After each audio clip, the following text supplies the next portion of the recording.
Médecin de famille, pas une sinécure en période de coronavirus. La pandémie de coronavirus pèse lourdement sur le travail des médecins généralistes, déjà débordés en temps normal.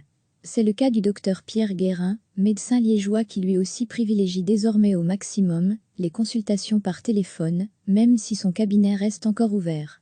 Il témoigne : « J'ai eu ce mardi, ma première matinée calme depuis longtemps.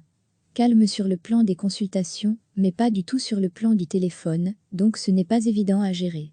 Ce sont des journées qui durent de 7h30 à 22-23h. Au cabinet, où on travaille à 3, nous voyons normalement 30 à 40 patients par jour, et ici on a dépassé les 60 patients par jour, ce qui est physiquement et nerveusement difficile. Heureusement j'ai la chance d'être épaulée par 2 jeunes assistants. C'est difficile pour nous qui sommes les mains dans le cambouis de prendre un peu de hauteur et de réflexion, explique-t-il. Quant à certaines mesures prises, ce médecin garde une certaine réserve. Je pense que la sélection téléphonique va dans le bon sens, mais à titre personnel, je garde des réserves à donner des certificats par téléphone. J'ai eu des gens le week-end qui avaient des angines ou des otites, et donc j'ai des difficultés à faire ça par téléphone. Une autre source de frustration, c'est qu'il me reste quelques écouvillons pour faire des tests coronavirus, mais les structures ne les acceptent pas venant d'un médecin de famille.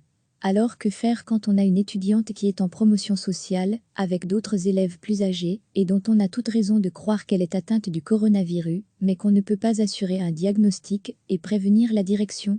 Ça, c'était 2 jours seulement avant la fermeture des écoles, regrette-t-il. Recevez chaque matin l'essentiel de l'actualité. La pandémie de coronavirus pèse lourdement sur le travail des médecins généralistes, déjà débordés en temps normal. C'est le cas du docteur Pierre Guérin, médecin liégeois qui lui aussi privilégie désormais au maximum les consultations par téléphone, même si son cabinet reste encore ouvert.